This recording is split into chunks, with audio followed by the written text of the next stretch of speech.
Hello, everyone, and welcome to Conversations in Horror, the podcast.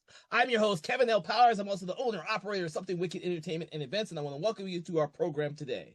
Now, of course, if you have never listened to our program, what we do is we take an individual film, and me and my host kind of critique, analyze. We gotta have a conversation about this movie. It could be a really popular movie, or it could be a film that has been completely forgotten by the masses. But what we do is we have a conversation about this movie in order to allow you, the audience, to kind of get an insight on what we think about this movie. Now, we do hope that once you listen to us talk about the movie, if you've never seen the movie, you go out there and check it out. But if you've also seen the movie, that you might go out there and check it out with a new insight from us. Okay, so what we're going to do today is we are actually kind of running through a series of movies right now, and if you've been listening to our previous our podcast, you'll realize that we've done 2 previous movies in this franchise, and to get you into it now, I hope that you go back out there and you check out the previous episodes. But the movie we are talking about today is The Mummy's Tomb from 1942, so make sure you check out the other films in this franchise beforehand as well. And to talk about this film with me, I have Dave Watkins and John Conkle. I want to thank you guys for joining me on the show. Say hello, both of you. Hey, what's up? Yep, we're ready to talk about more of some mummy, I assume, on this one, right? So, everyone who's listening, we have been delving deep in these mummy movies, and we're going to continue to do so. If you've been listening to our other show, Conversations in Hammer Studio Horrors, we've already delved into some of the mummy movies from that franchise, and here we are delving deep into the Universal Horror version and franchise, and this film is the 3rd one in the franchise. So, The Mummy's Tomb, which is a kind of direct sequel to the previous film. I want to kind of get your ideals, your thoughts about what you thought about the movie, and or if you could tell me when you kind of first saw the film. And we're going to start off with Dave today. So we just talked about the movie before this, The Mummy's Hand. So I've always watched this after watching The Mummy's Hand. I've always watched it in order. I watched it from the set we talked about we had before, the Mummy set, and I really like The Mummy's Hand a lot. This one I really don't like that much for lots of reasons. But there's some good stuff about it too. But the biggest thing is, for some reason, this is made 2 years after Mummy's Hand, and it jumps forward like 30 years, and it has the same actors that were amazing in The Mummy's Hand, but here they age them like they're old dudes, and I don't know. It's like an odd decision. I don't quite understand why they had to go that far in the future. Which, by the way, the Mummy's Hand takes place in 1940, and this one's supposed to take place 30 years after that. And I guess it's supposed to be in the 70s. I don't know. It doesn't look like it. It's kind of a timeless zone, because I mean, they've got modern cars, they've got horse-pulled buggies, they've got gas lights, they've got modern lights. It's like it follows. I mean, what year is this? You know, what's going on? I guess it's 1971. Yeah, it looks like, I mean, it was made in 1942. They had no idea what 1971, but you think they'd have some weird science fiction shit going on or something. Right. Yeah. They did not predict it very well. The 70s. I don't think they were trying they were to. off. I think they really were trying to make it so that it's like maybe a couple years after the last one, but we've aged everybody 30 years to make them look old and stuff. And I agree with you, Dave. I do not really like some of the changes they made, because those 2 characters, the Steve Banning and Babe. I can't believe I always Babe. They are such great characters in the previous film, and in this film they're aged so that they're like not so interesting as characters, despite the fact we can still see the actors underneath that. Really, the actors do a convincing job, and the makeup looks decent enough. It's just like, why though? Why? It's baffling to me. But another thing that they do is they have one scene that takes place, I guess, in Egypt, and then the rest of it takes place in Massachusetts, in this town of Mapleton. So it's like they wanted to get out of the cool sets and just make it like a kind of, it's almost like a plantation like town, like a southern town in it's called Mapleton, kind of like Mayberry or something in a way. Yeah. No, it's kind of like that new Tron movie where it's like it's Tron but like in downtown LA, so who cares? No, but like no. I thought there's like a plantation in the movie, and I was like, is there plantations in in Massachusetts. Well, they got it. Yeah, it's a nice house. It's a big ass house too. It's a big house. There's several big houses in this movie, and you kind of get that plantation feeling when you're seeing Karras walking through the streets. And he's like, "Oh, what the hell is he walking through? This is Old Town Mapleton, plantation type." Okay, which doesn't jive with the time period at all that we think it's supposed to be. So it all seems kind of weird. Yes, I know. Well, I mean, I always like a mummy to have a little bit more Egypt in there in mummy movies, and they tend to go once they get into this one until the last one of this series. They stay away from Egypt for the most part. They're like, okay, we got it figured out. Here's how we can do it cheaper. We don't have no more Egyptian sets, just all like whatever. Like that gets whatever next one. Yeah. You know, USA. Yeah. But it's funny because this one has the same kind of thing scene in it where Andahib, who we thought was killed in the last movie, is just really old in this one without the use of one of his hands, I believe. And then of course he's passing the torch to yet another younger version of him. And we were commenting in the last movie, he passes it off and then Andahib dies. Well, it's like they bring it back. He dies in the mummy's hand, and then they bring him back for like a 2 or 3 minute scene to die again. it's like kind of like what's the point of that? But they bring back the same actor in old age makeup. I do like the new Andahib, who's actually like something Bey. I think it was Mohammed Bey. Mohammed Bey, who was like a character also in the Hammer mummy horror film, and that's kind of where they got that character from. Because they took that from this movie, because they had access to this movie, and then they have that character the way he is in this film in The Mummy with Peter Cushing and Christopher Lee. Yeah, and I think the one in this one is very Mohammed Bey is very much closer to the Hammer version than he is in Andahib in the previous film. I like the guy from the first one too. Was it George Zuko? This guy, I believe it's pronounced right, Turhan Bey. I was reading about him. He actually really was Egyptian, and he really enjoyed this part. And I think I really like what he does with the character. He's a lot younger guy. He's more attractive than the other guy. But he spends most of the time in having to hang out in this cemetery where he has the mummy. But I guess before we get into that further, I guess we should talk about the more exposition that happens before that. Yeah. So, so for everyone who's never seen the film, obviously this is a Universal horror movie for the 40s. And so the very beginning has to do it with a retread of the previous film. But since it's like 30 years later, we have an older Steve Banning telling his family, his son, and of course his son's new girlfriend. And son, John Banning and Isabel. His aunt. Isabel is John's fiance or wife. Fiance. There's a big to do about that later in the film. Yeah. And then of course his sister is also there, since his wife. The wife's name for the previous movie. The wife for the previous movie is now Marta. Passed away and dead. She's died. And they cut over to a picture with her some bad airbrush gray in her hair.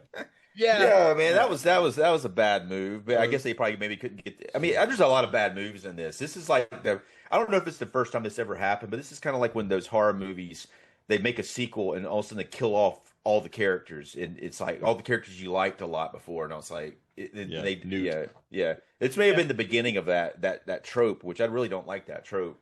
Mm-hmm. I never liked that trope either. I thought that was always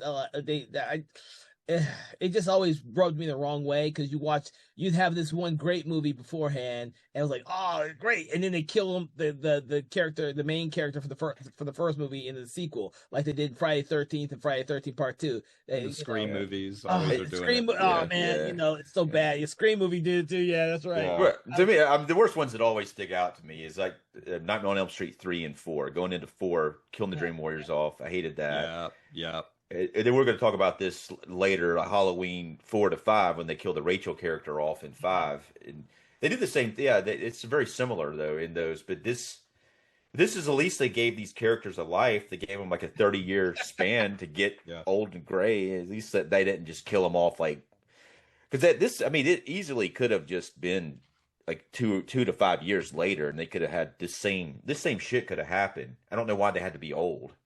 They had to have the son. They had. We had. Yeah.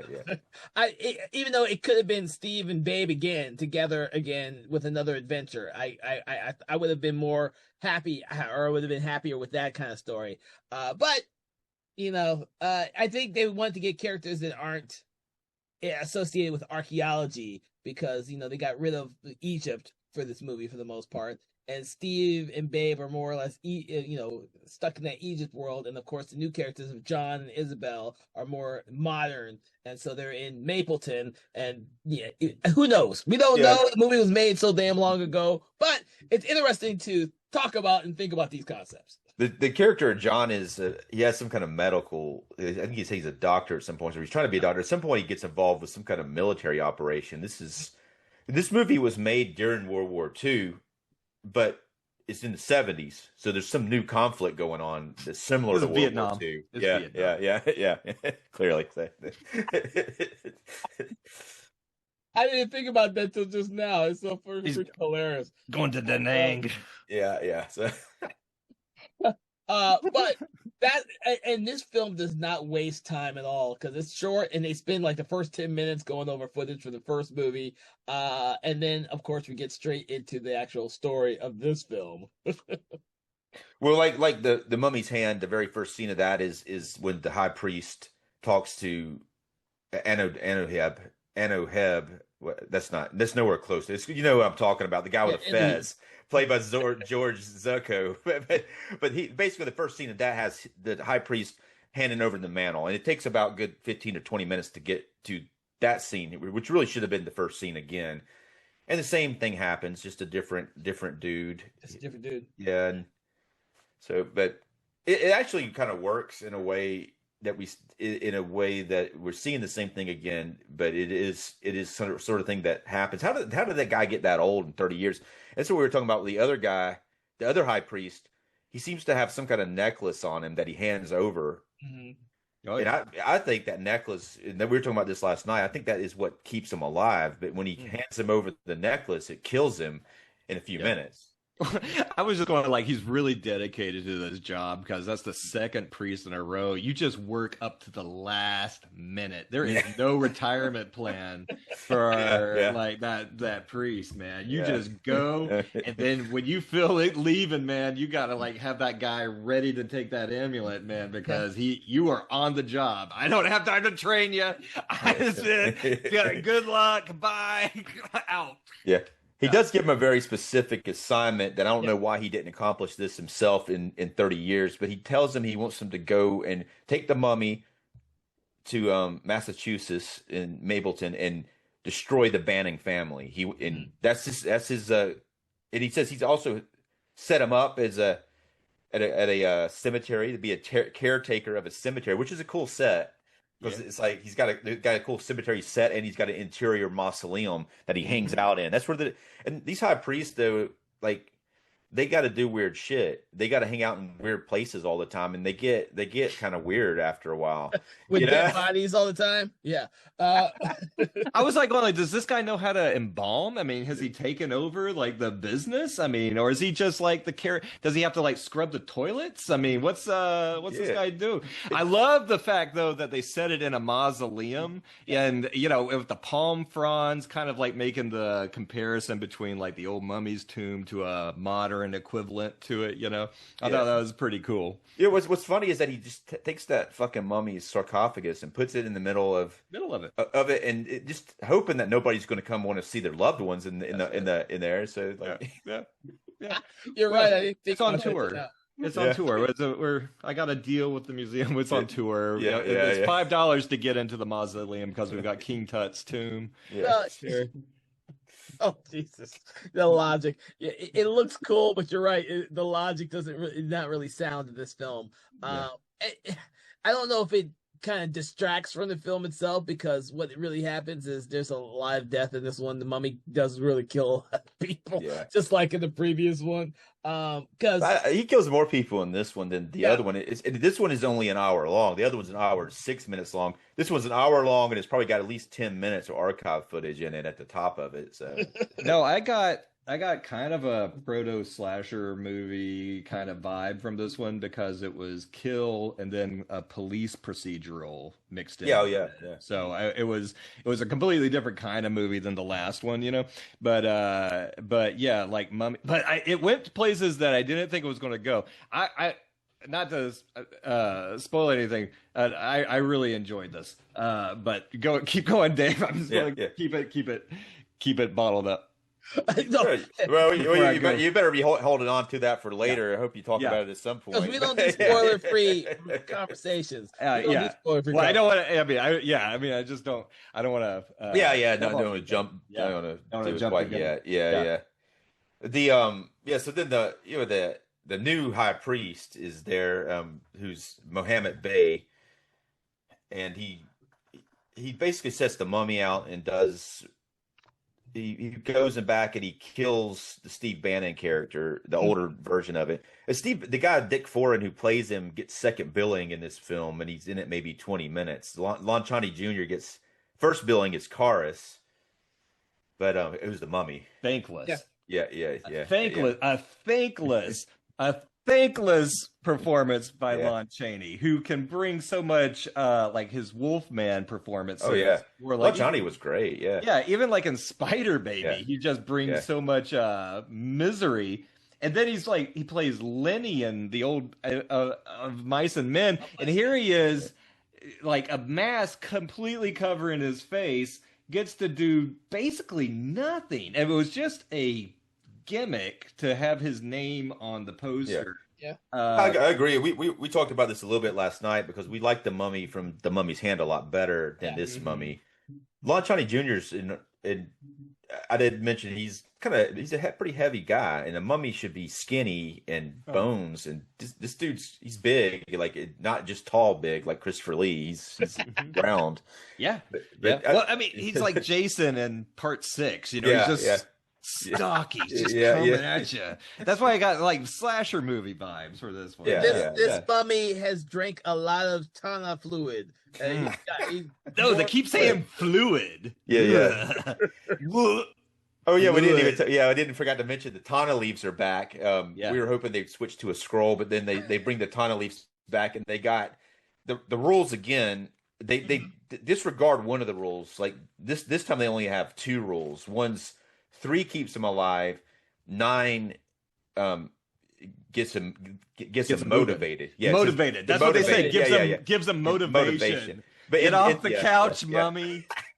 Have you applied to any jobs today, Mummy? I need 9 for motivation. Exactly. And then that's what they say in this one. In the previous one, it was like if you give him more than 9, he's going to go berserk. But they don't. They got rid of that rule because they were like, he's going to go berserk anyway. It's like, right. They don't want him to go out of control. They want him to be able to stay in control. So they don't want to. They kept that rule out of this one on purpose. That's right. Yeah, well, I do like the fact that the mummy is sent after people in this one, as opposed to Mohammed Bey having a beggar character, a hench person who's putting the Tana's fluid somewhere, and the mummy just showing up there. It's like stashing weed in their under their pillow. In the Mummy's Hand, we were talking about it last night. He does that like a crack addict. That mummy does, and he does it in this one. But that Mummy hand's a lot better though. I think it was hilarious him acting like a crack addict, and going after the Tana fluid on the floor and licking it. Well, you can kind of. Oh, I love that. Yeah. Well, you can sort of see like him, like if he can get the 12, maybe he can get some of his autonomy back, because, I was thinking a lot about, if they lose control of the mummy. I was thinking a lot about the mummy. Yeah. I gotta tell you, it is a mummy movie. So. It is a mummy. It is a mummy movie. And so my thoughts drifted into territories that belong to mummies, and I would say that I really liked the mummy character in this. I had never seen these, and I had them on the Universal Blu-rays, and I just had no reason to watch them. And because I was like going like mummies. I mean, I was like when I saw the first one, I saw the Boris Karloff one when I was in like middle school, and I was real disappointed in it because there's the no guy mummy. There's no mummy. Oh, it was like a guy in the fez. I was going yeah. well, this kind of sucks. Where's the mummy, man? Yeah. And the mummy, it's like Jason Goes to Hell. It's like where's Jason? Yeah. But so I went to catch myself back up for this one. I rewatched the first one just with the commentary track because I was going like this movie kind of sucks. I don't really like it, but I loved it. And then I was going like, oh, I get it now. Okay, I get it. That's right. That same thing happened to me too when I rewatched it, because there was definitely a point when I watched that film and I did not like it. I thought it was a ripoff of Dracula. Then we watched it again, and I was like, same thing. I was like, okay, it makes more sense now. There's not the mummy that we know, and but it is still the mummy. Yeah. Yeah, you think the mummy's going to be like Frankenstein, and it's going to have that look throughout the thing. But then you realize, and they talk about ripping off Dracula, talk about Bram Stoker's Dracula, ripping it off the mummy, man. I mean, geez, just like I crossed oceans of time for you type stuff going on. And but what I love about the original Mummy is just like it is like light years ahead as far as like lighting and technique, and you can totally see that the revered director really had some chops, and just even if you compare it to how these sequels were shot, how the camera floats through the scenes and the original Mummy, it's really pretty ahead of its time. And then they forget it all for these sequels. The sequels are like 10 years later. I mean, anyway, I know you guys did the other movies already. I'm just going to jump ahead here. No, I like that idea. I think the thing though about that and the way that it looks, it is the director, and it's also the budget as well. When they got into these, they were definitely like cutting some budget, and they weren't given they still had some darkness in this one, like the Mummy in the shadowy areas, but they were definitely trying to cut budget and trying to even making it shorter. But it is the budget and the director. So. Yeah, totally different types of movies though. I mean, part one is like a real serious, it's like an actual poem about mourning and the things you will do to get back with your old girlfriend. But and they don't bring that into these, like it is kind of a Dracula plot too, but they did that in the Mummy, the Hammer Mummy movie. They did that in that one, but they don't have, like, you expect the women in these to be the princess, like incarnation of the princess, reincarnation of the princess. But no, he's this guy. This is a broken, beaten down mummy at this point. All right, this mummy has been basically stripped of his autonomy. He's been basically he was this guy who suffered such a loss in life. His passions made him go against the dogma of the religion, of the predominant religion, and as a punishment for doing that, he is stripped of his autonomy and he becomes a tool for this culture. The culture. There was like the predominant culture. It was like the government. It was like the religion and the thing that was in charge. And so this guy is basically, due to his sins, is punished in such a way and pulled apart and made into an instrument for that thing. That it's basically they took this guy's passion and they channeled it into a tool. All right. And so his rage and his heartbeat and stuff is all channeled now to their purposes, which I think is what happens to people. I'll say I agree with you on that, because unlike the Boris Karloff mummy in the first film, where you see he has a purpose, he has a purpose. Right. These films, the mummy doesn't have a real purpose. He is a tool by the high priest to just in that death to anyone who comes into Ananka's tomb, which seems kind of weird. I was like, okay. So someone that discovers her tomb, really, your whole high priestessness is just to make sure no one ever comes into this tomb and that's your whole purpose in life? That just seems kind of weird. Well, I mean, I think it's about sacred spaces. This is a big thing. This is a big thing I really liked about these movies, okay? Sacred spaces. Things mean things in this culture. This place has a meaning here. This space has reverence. These is the society that we live in. We have built up a mythology and a culture around these symbols, and these are important things. This is the basis of our society. Sacred spaces, all right?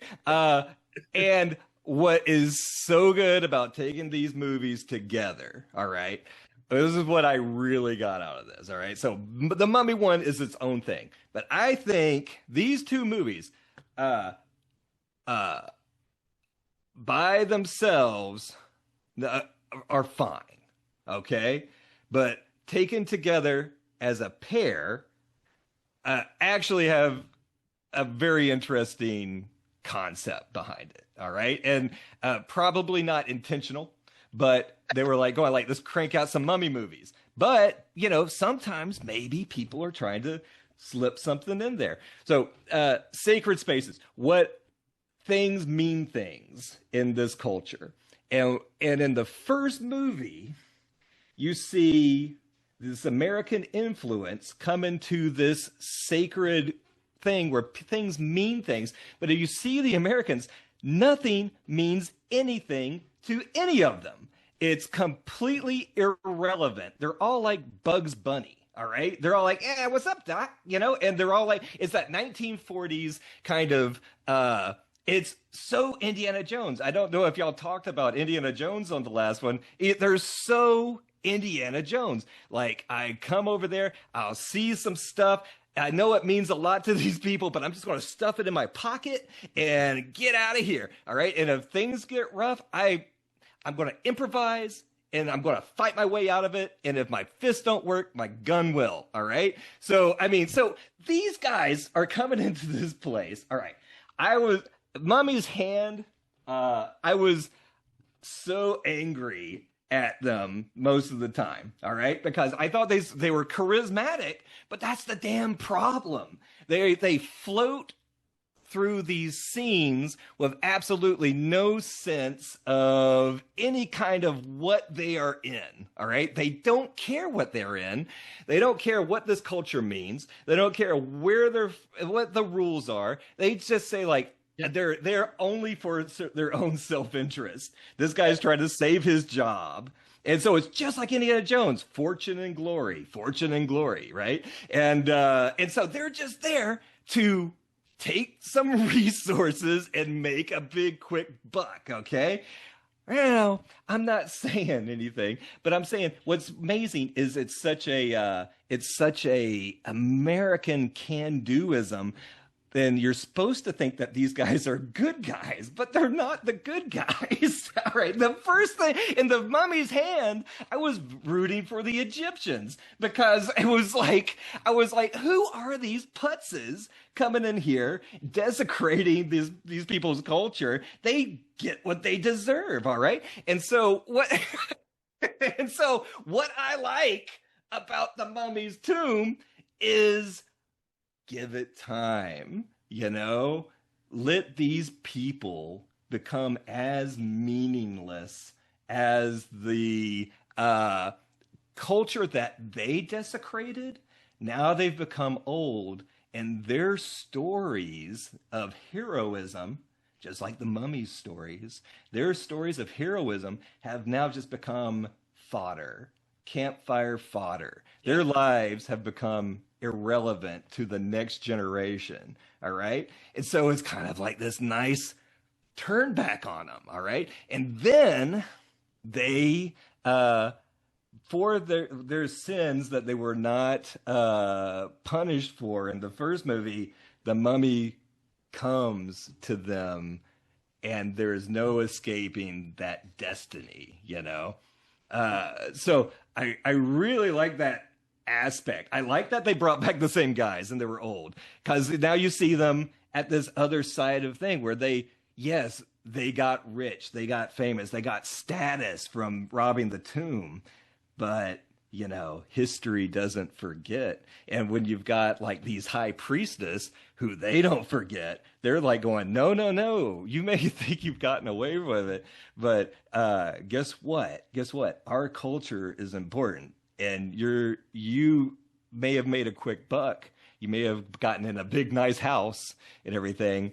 You may have exploited our culture and stolen our resources, but guess what? So it's kind of colonialism going on in these movies. It's kind of so when the mummy comes and kicks their asses and strangles them with one thing, lurches. The thing about the mummy, the lurching. The Americans, they are airless. They're like, they're not grounded to anything. It's kind of like they say America has no history. We haven't been around for 1,000,000 years. So they just float through life. Everybody has like this laissez-faire, nonchalant attitude towards everything. It's like, that's a humdinger. Well, let's not get into arguments. Let's have another, blah, blah, blah. And the guys, but the mummy's got weight. He's got the weight of the centuries, and he's just like coming, and you can't run from him. He's inevitable. It's what I liked about It Follows. It's just like you can't stop destiny. And hey, and so maybe, so in the first movie, Mummy's Hand, they're going like, all this stuff is ridiculous. All this magic is ridiculous, and here they are now old, and everybody's going like, man, Pops is kind of ridiculous, so that was pretty good, and so yeah, what you said about the Tanis leaves in the last one, what the mummy character, him trying to get every last drop of that Tanis, that may have been trying to get him up to 12 level, so he can finally get his autonomy back. But he's been basically turned into a soldier. They took his passions, they broke him down, and now he's a tool.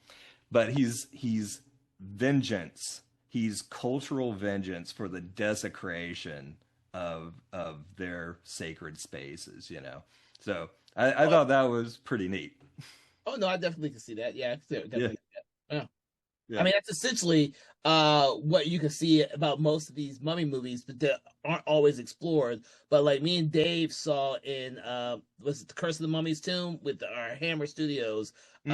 It's very much like very similar to that concept. Is in that film right there. Yeah.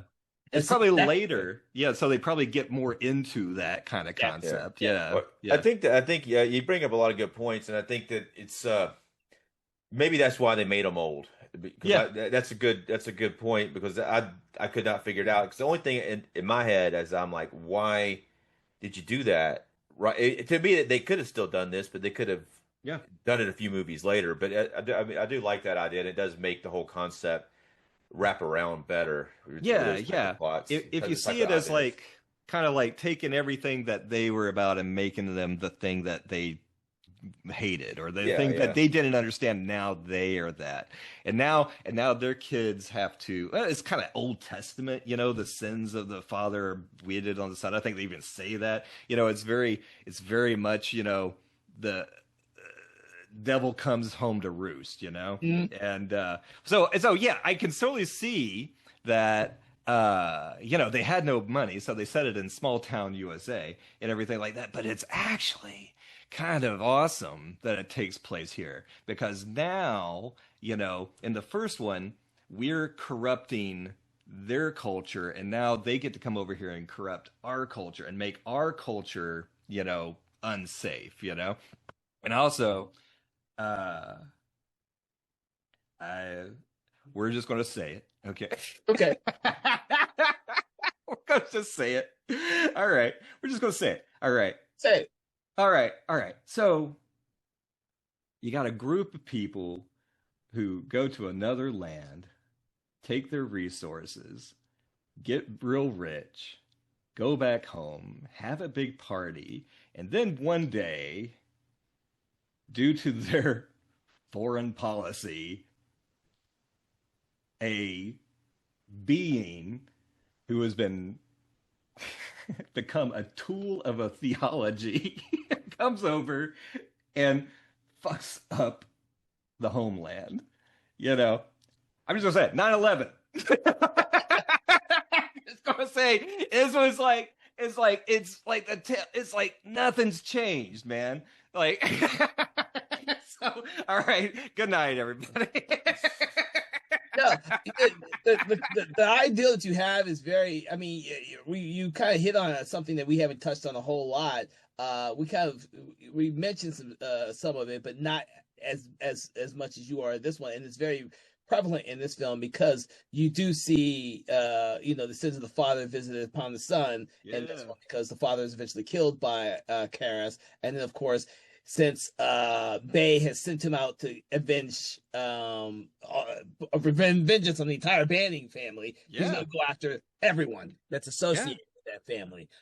I can see that definitely because it's something that was really talked about in the Hammer Studio films, which takes elements from these films when they crafted it. You have in that film, you had the one character who was supposed to give back to the Egyptian culture what they took from the tomb, but then decides to take it on the road because he can make more money.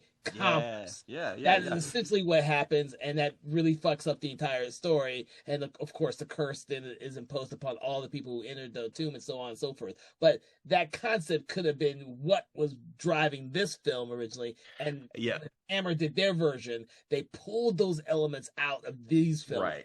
To accentuate it more in those films because it works really well in that film because you have the older guy. You have the older guy, I can't remember his name, who can't stand what's happening by the sideshow carnival person, which is King.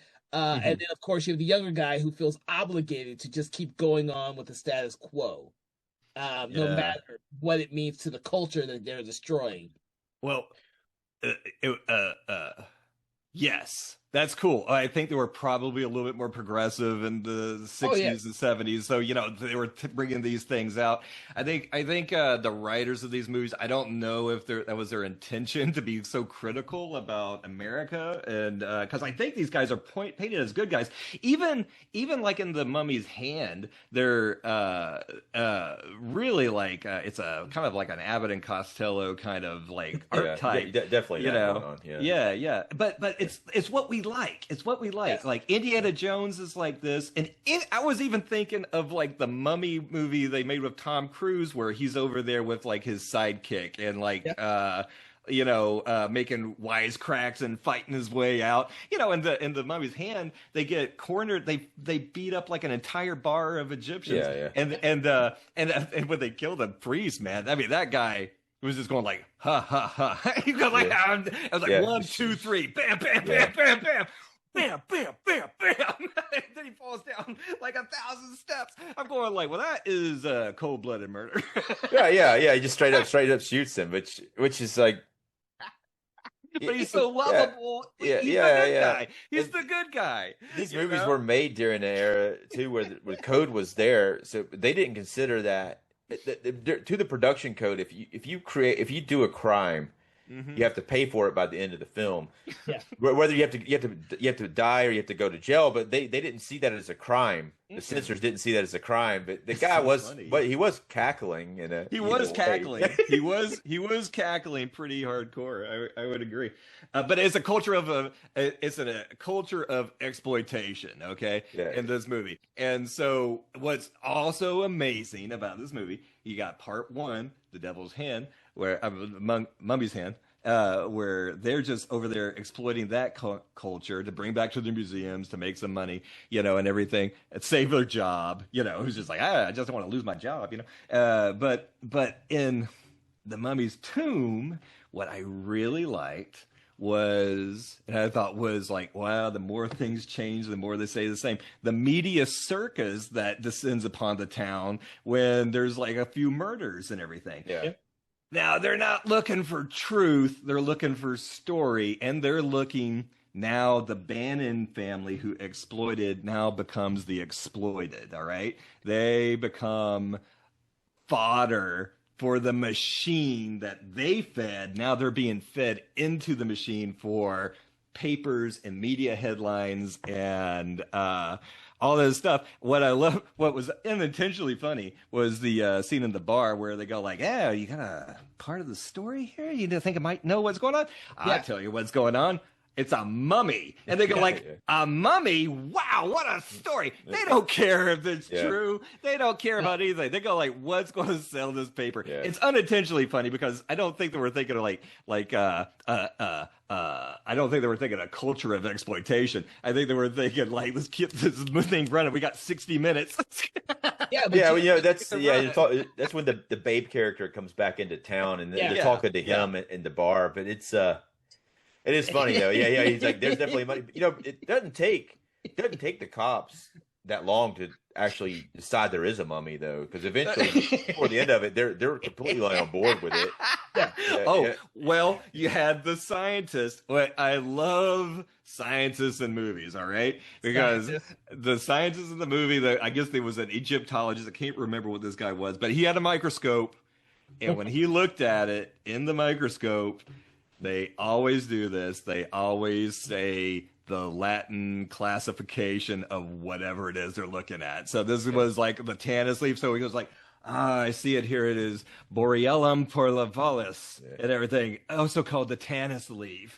They always have that Latin classification right there in their head. No matter what they're going to see through that microscope, they always say it. Just like it's like shorthand for like, oh, this guy knows what he's talking about. He's going to say the Latin classification. But also keep in mind that this adds more weight to the story when you have a scientist who's he says he says it's mold sprouting stuff. It's the mold, right? He says mold is 3,000 years old. He also says what did he say about it? He says there's like friggin' hieroglyphics on that little piece of like bandage that he found. Hilarious. Every bandage has hieroglyphics on it, What is he, Blade Runner? What is he like? Snake skill or something like that. Oh, look, it's got the person's serial number on it. What's going on here? But it gets you to the point, and I think this is the main thing. You get to the point that the authorities are able to say, okay, it's a mummy. Let's get the people out there and arms to get after this character. Because the one thing you did hit upon, Conkle, is that throughout the film, this film has multiple different people who experience something with the mummy, and they're just not one scene. It comes back several times before the whole town is in agreement, and they go after the mummy. Right. And so this film is a bit different from the previous one in that it's just not limited to the Banning family. It is expanded upon to other people in this small town who actually experience and or see the mummy firsthand. The mummy's his only mission until later in the movie is to kill the Bannon family. But when other people see him, though, there's that one part where a guy sees him and he starts shooting him with a shotgun, and the mummy doesn't kill him. He just like knocks him out of the way because it's not on his kill list. I guess he can't just kill anybody he wants to, even though the guy's shooting him with a freaking shotgun. Yeah, he just goes into shock, right? It's not like the previous film where the mummy would kill anyone who got in his way. This film, he doesn't kill that character, and he moves on to his true objective. You're right. It's nice that the mummy has boundaries, right? It's like nice that there's just some things. Hey, look, he's a man on a mission. They didn't say, kill everybody. They say like, let's do this vengeance, the desecration of the tomb, which I say, they should have. Yeah. Although I think the second person who dies is Steve's sister, right? The aunt. Yeah, the aunt is Jane Banning. Yeah, I thought was, oh man, they killed her off. That's a little sad there, She had nothing to do with it. Yeah. She ever do? But she's part of the bloodline. She got that last name. They can't kill the other girl because she's already dead. The Marta character. So but it's like one thing you mentioned earlier, John, about the mummy I do like the idea like it follows and coming slow at you, but sometimes it seems like these characters could get away, and it's frustrating. But it has to do with I think because of how much time they have. But say he comes after Stephen Banning, he's in a bedroom, he could probably get away, even though he's really surprised the mummy just pops in when he's hadn't seen the mummy for 30 years and just walks into his room. So I mean, can you imagine though? Can you imagine just being Steve Bannon? And you've like gone and now you're like old and you're living in this like very nice house, and you've like lived this life of privilege and adventure and stuff. And then one day the thing from 30 years ago just comes walking in, it's like, it's going like, hey, remember me? Time to pay up, No, I thought that was cool. You could totally get away. You can totally get away. Well, I think that's always been the problem with these mummy movies. Yeah, like, well, the mummy lumbers along. He doesn't run. So how does he catch anybody? That's it. The bait. But he goes after Babe's even worse because he's out in the middle of the street. There's the fucking mummy, and then he's like runs into, of all places, an alley where he can't get away from him. He tries to climb up a fence. I mean, really, he should have been in front of the alley to begin with. If for that scene, he should have been in front of the alley. The mummy blocks him in there, and he can't get away because he can't climb up the fence. He's too old to do it. But But it's just it's a bummer. It was a real bummer. Wrong place, wrong time. Unless like Mummy has like some kind of honing thing. They don't tell. He must have a honing thing. It must be like It Follows, because there's no way the Mummy would have like known. Okay, go down 3 streets and then to the left, and then they've got tractor beam in them. They know where the Banning family is. They know where the Babe is. They can find he has to. Babe like really screws up. He comes into town and he's like, he tells the son, he's real concerned about the son. He's like, I'm an old man, I don't care as much. He's not going to come after me. For some reason he doesn't think he's going to come after him. And then he goes into this bar, everyone's around him, and they all hear there's a shadow down the street. They all leave, and he's like, okay, whatever. I guess I won't go with you guys. I'm just going to go out in the street by myself in the middle of the night, and there's the mummy. I don't know if this is something. But that does, when you're saying, because there is a lot of like, I saw a shadow. I saw a shadow. And everybody is jumping at the shadows, and you go like, at that time in 1942, when we're gearing up for war. 42, I did a little Wikipedia. They go, that was the year we started sending troops over, and so people were so on edge. And so they are jumping at shadows, in real life, And I mean, a shadow can be pretty scary, especially if you're in a rural town like that in the middle of the night, and then something walks by outside. But but here they're going to the cops. They're like, there was a shadow outside, and the cops are like, okay, they all had pipes. So we're going, fucking shadow. What do we mean to do? Exactly. I thought just there was some unintentional funny stuff. One, we were talking about how slow the mummy is. Okay, as the the women in this movie, this one here is more typical. The woman in Mummy's hand, very strong, very autonomous, and has her own thing, and she's kind of like Marion Ravenwood, she's got her own feistiness, for like a 1940 movie. It's very unexpected for her to have that type of personality, and it works. They actually gave her kind of the Mel character in that film. She's really good in it. She's really good in it. And then but what are you gonna do? The mummy walks in your tent, you go like, ah, crap. And then you take the oil lamp, you throw it at it, it burns into flame, the woman's the hero. So they had to like reaffirm the pecking order here, so whenever there's the danger, it was so out of character for the girl in the mummy's hand to like scream and faint. Because she's been around the world. She's seen some shit, okay? That mummy might smell so fucking bad, though. When he picks you up, it makes you pass out. Yeah. The mold is mold, man. 3,000-year-old mold. Yeah, but they always... the women have to faint when they see it. And so the girl in the second one was like an innocent, so you can sort of see it, but I didn't buy for a second that woman would have fainted. Yeah, you mean in the Mummy's hand? You didn't. In the Mummy's hand. Yeah. In the Mummy's but hand. this one's a little different.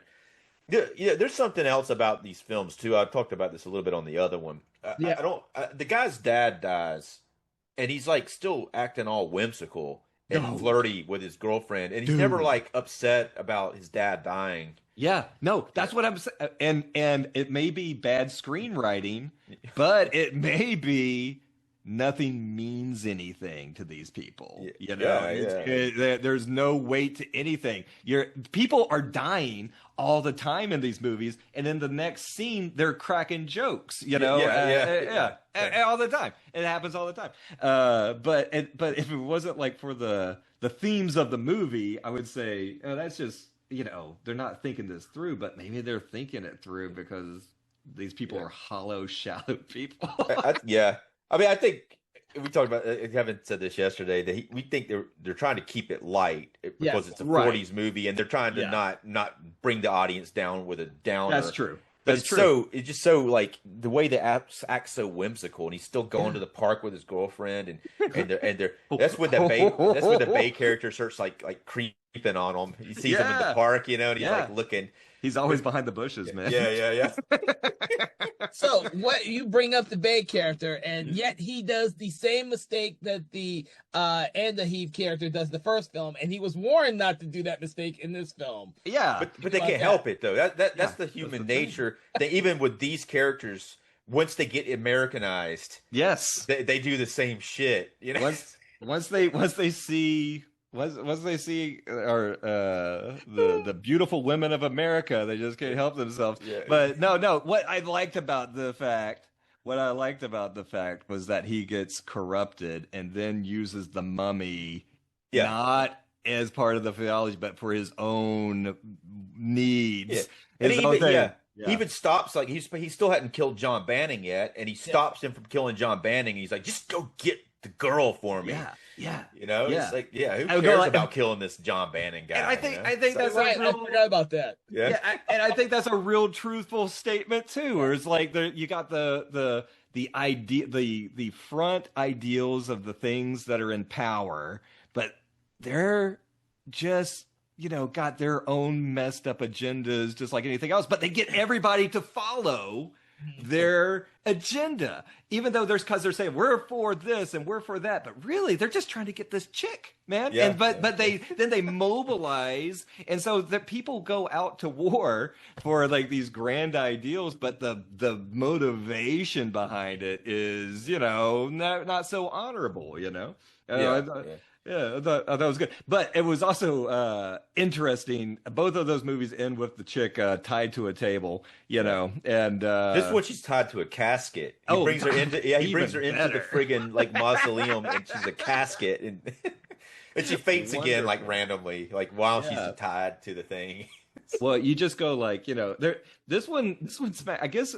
This one smacked of xenophobia for me, you know, with all that. It was like, I guess it was kind of like, we've got to go overseas and fight. So though they don't come to our shores and do this to our women. Yeah. That's an interesting station, actually. Yeah, well, the whole thing kind of being 42, it's very interesting. It's like once they find out the mummy is there, all the menfolk mobilize. I mean, it's a Universal movie, so they usually grab torches. But in 1942, for them all to come together and become a force of violence to push out this foreign influence. There's a lot of extras in that scene too. A lot. It's like, I didn't know that town seemed empty most of the time. That's the whole friggin' town. Yeah, they might have some people from another town. That's the county. That's the county. That's the whole county. They all get together, and then you know, it's the old man who tells John, "Well, I met this guy at the cemetery. He says from Egypt." A foreigner? All this Egyptian philosophy. Yeah, he's like, it's funny that you should mention Egypt. Yeah. I was picking out a grave for myself. Yeah, it's a mummy in this town, so he has to be the villain. Yeah, there's somebody from not around here. Oh, let's get him. Yeah. So, you have the mob then show up at his job at the cemetery. And he tries to get them to all leave. Yeah. Kharis, take the body out the back. Yeah. So, the way they cut it, it's like he's surrounded by the mob and he's talking. And at one point, he kind of like looks over their shoulder. You see the mummy kind of slurking behind. Yeah, he's kind of like stalling. Yeah. He's kind of stalling to let the mummy get away. Yeah, he's like, Mummy, you're going the wrong friggin' way. You're not supposed to be right there, Because the townspeople see it. Yeah, people see him. There's the mummy. We saw the mummy going through the woods, and then of course, it's the sheriff that shoots. He pulls out a gun like an idiot. I mean, he still could have denied all this shit. Still, he could have been like, You guys they know there's a mummy. Racist. Yeah, they know there's a mummy there already. It's not like there's the mummy. Go get him. Instead of that, like he pulls out a gun like a fool and then gets shot. He was folly of youth. He was too young. He didn't have. He gets shot, and then of course everyone goes after the mummy. I actually like the sequence following this because the mummy takes her to this house. Now, do you know whose house that is? Is that a random house? Because I kept thinking at first it was like. It's their house. It's the Banning house. Okay, so it is the Banning's house. It is hilarious. It's hilarious to me what happens. I'm gonna let you tell it, but I think it's freaking hilarious. I thought it was funny too because Kharis with the lady climbs up the side of the house to the window. I'm like, when did he learn how to climb? For one, instead of going and through the door is open. Door. The front door is right there. His front door's right there. So he climbs up the window, climbs the side into the house on the second floor, and then of course all they're gonna do is go right straight to the stairs. But then that's where John runs into the house and tries to stop him. And so worst. Oh my God. He's the worst fighter. I mean, he's like the guy's got one arm and he's like slow, and I think he's carrying the woman, but this guy's like whoa, and he just pushes him and he falls on his torch. I'm like, God, it was almost like a one punch over, but he just keeps coming back like it was like.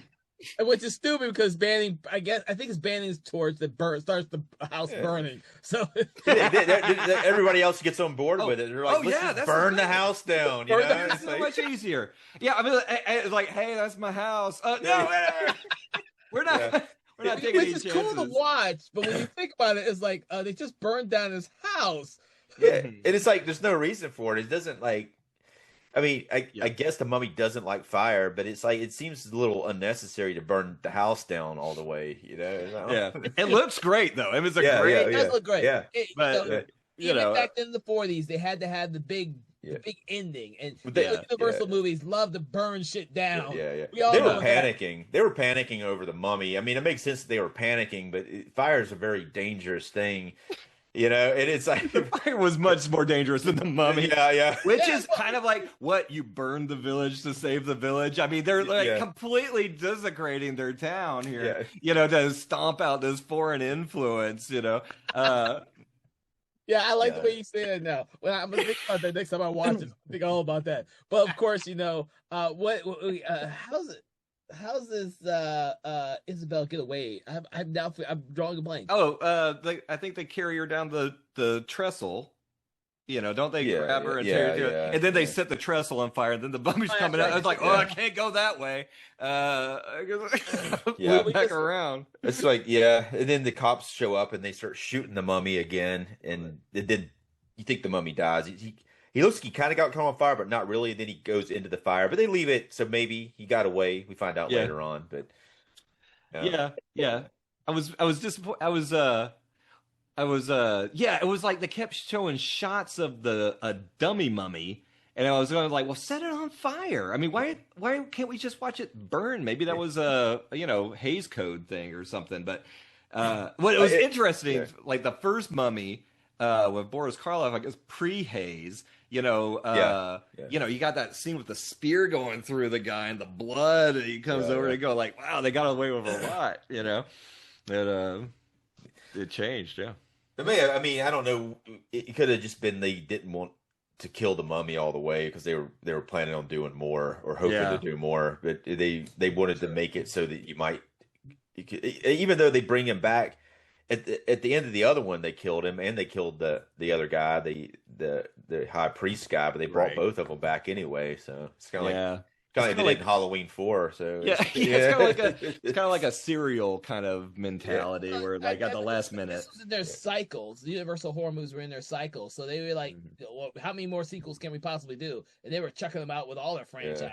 Well, they got 2 more, so I don't know. Yeah, I mean, I think they make just about all their franchises. So I'm trying, except for, I think so. I think the Mummy does have more than the other ones. There's as far as like the Frankenstein has the 3 main ones, but then they had the monster mashups after that. Right. But it's really like that in a way. Those monster mashups to me don't count as the actual Frankenstein film or the Dracula film because Dracula and Frankenstein only had really 3, and so did Creature from the Black Lagoon. Yeah. And Wolfman only had 2, I think. Well, Wolfman had 1, right? It had 1, and then it had the ones that were like adjacent ones. Yeah. There was a Wolfman versus Frankenstein or something like that. Yeah. Right. Yeah, I mean, those movies are kind of like more like party movies. It's kind of like when Jason versus Freddy came out. It wasn't like meant to be like this serious thing. It's kind of like finally we're getting like, oh, this is cool. It's kind of a novelty movie. I think the House of Frankenstein and the House of Dracula were part of the big thing. I think when they got to the Albert and Costello one, that's what the party movies were. That's like that's the nail in the coffin. That's the I guess it was kind of done by them, and the Hammer revived it not too much longer after the last of it, after the Creature from the Black Lagoon, which a few years later. But it was the 50s, right? Yeah, 58 was the first Hammer Frankenstein, and I think the Lagoon was maybe 54, the last Lagoon movie. Yeah. So it was only like 4 years later they rebooted it with Hammer. So.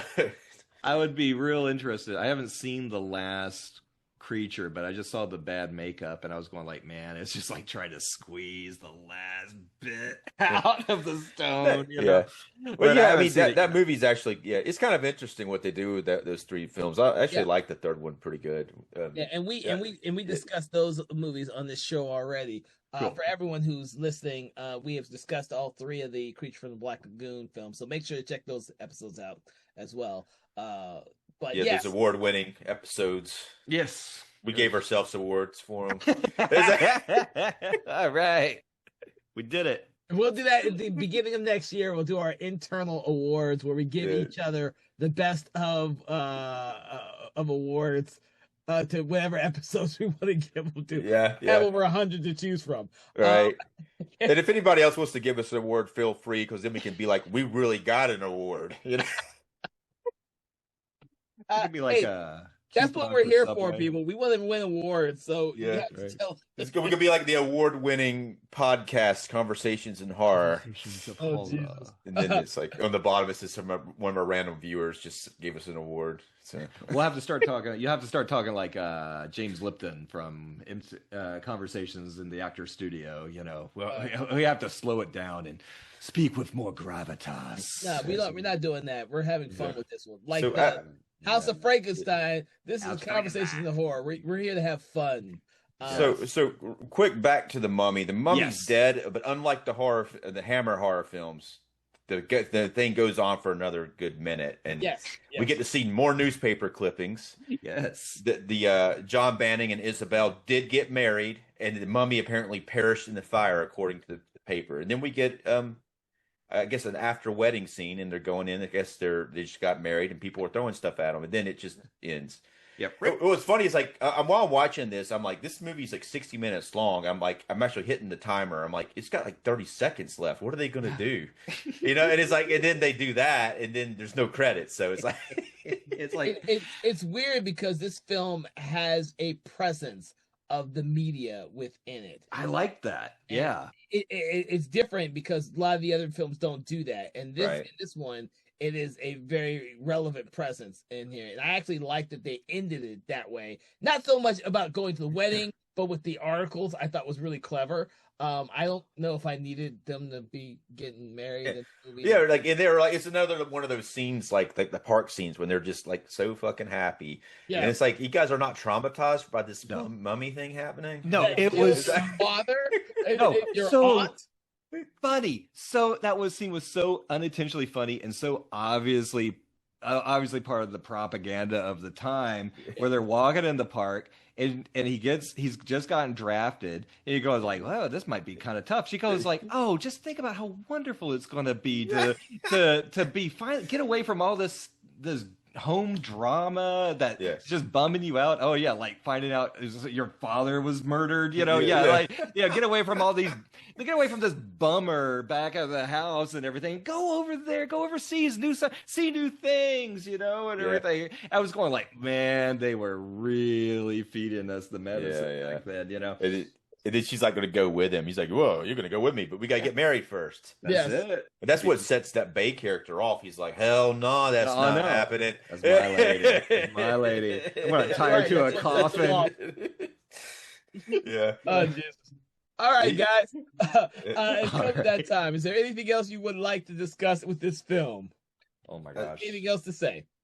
I don't have anything else unless we want to talk more about what Bay says to her when he has her tied up and he's all like the other high priest, he has this plan that they're just going to fall in love with him. He's like, "I'm going to give you the Tana liquid and then you're going to thank me for it later." He actually says that. Right.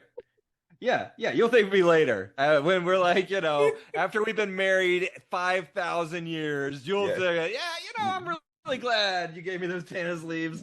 I really warmed up to you. You know, not that bad.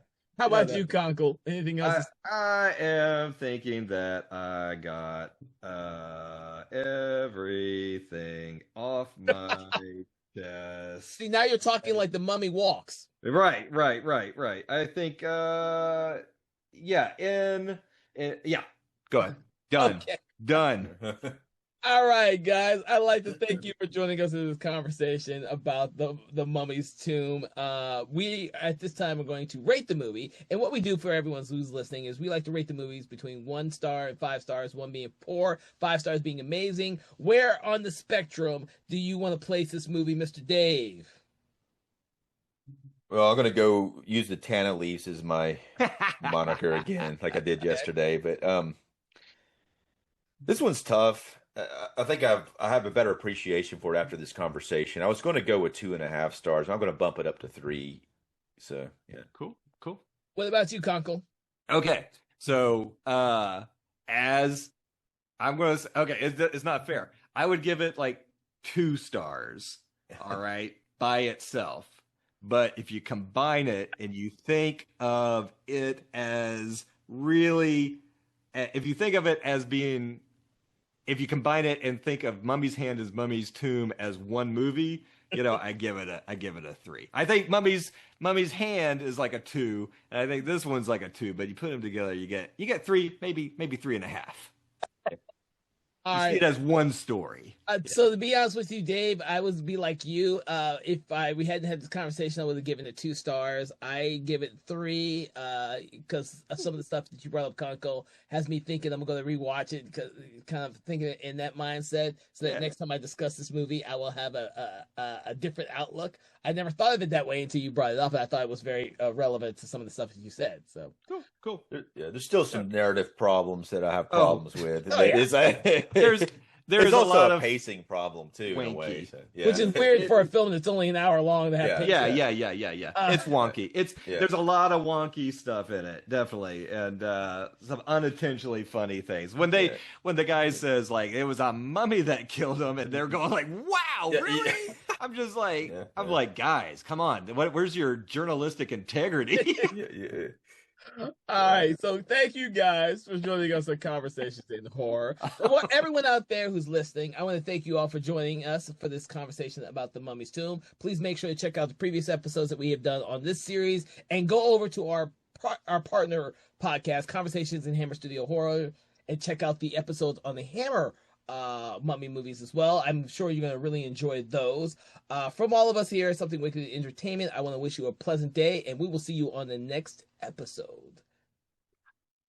Conversations in Horror is a Broken Lighthouse Pictures production, written, produced, and directed by Kevin L. Powers, executive producer Kelly A. Inoka. All contents and material from this episode of Conversations in Horror is copyright 2025 Broken Lighthouse Pictures.